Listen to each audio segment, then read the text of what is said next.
particularly that it might be available to survive those dark ages for that precious invention of this modern world, the printing press, and for the dissemination of these facts to the greatest extent, provoking people to want to read. And what happens when one begins to read for themselves? They begin to think for themselves. I always said if people would simply think for themselves and speak what they think, they'd find they have more in common than they would otherwise believe.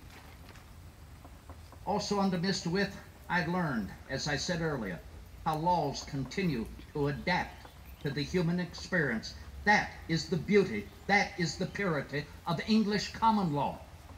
And many wonder, why did we wage war against the law that is the foundation of our own government and jurisprudence? Well, very simply, lest we forget, it was because the British common law would not recognize the American experience in its evolution.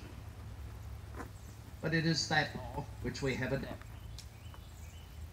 Citizens, I reflect upon these privileges I have because as I continue to make my way about our nation, many who engage in conversation with me say, Mr. Jefferson, you are surely a genius for drafting our Declaration of American Independence. Where did it begin for you? Was it in Philadelphia, that first week in June when you took up the pen in '76? Or was it upon your mountain eyrie 900 feet above sea level at Monticello? I say, firstly and foremost, I am no genius. I never came up with one new or original thought. And everything in our Declaration of American Independence came to me in Williamsburg, Virginia, as the result of the education I was privileged to pursue.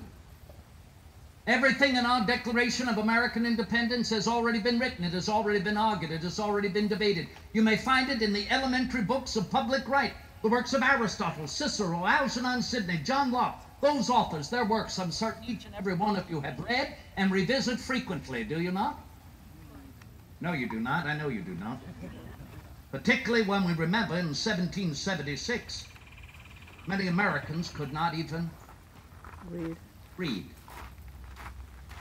Our Declaration was written in order to be read, publicly read. It is a dramatic piece to lift the human spirit to noble sentiments in recognition of what man can accomplish in collaboration with his fellow man. And I am no playwright. My charge when I took up the pen was to shed the lofty sophisms of these ancient authors and explain it in clear and simple terms, so that everyone might comprehend it, particularly in the diversity of our population, which has ever been our greatest strength, to place before the world the common sense of the matter, and that matter simply that our American Revolution was fought on behalf of the common man, to provide the greatest good for the greatest number, to show the rest of the world that as an asylum here to which the oppressed of the world may seek indeed their final liberty, that we have come to understand that the mass of mankind has not been born with saddles on their backs, nor a few booted and spurred ready to ride. That man holds in nature an inalienable right to burst forth from the monkish chains of ignorance to assume the reins of self-government. Truly, that is our message. Truly, all the eyes of the world are upon us in our American experiment to see whether self-government may succeed. You know, I carry with me this curious contraption here, perhaps for the last time, to this city.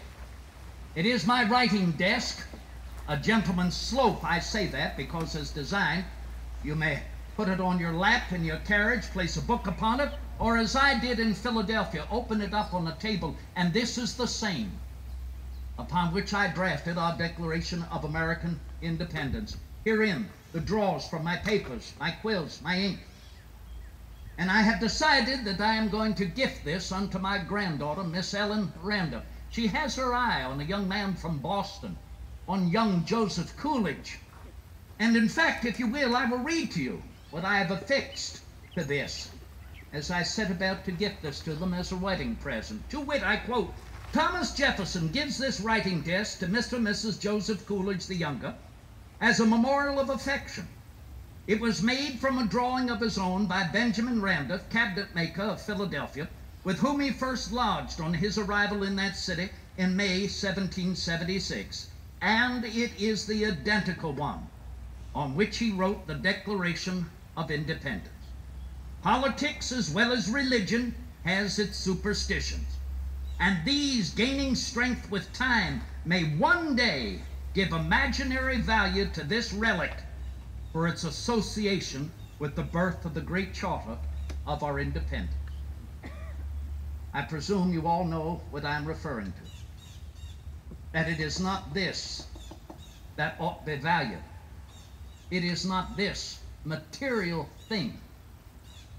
It is rather that immaterial but most provocative to human thought, inspiration, and imagination, our Declaration of American Independence, which is written upon it, that we must continue to value.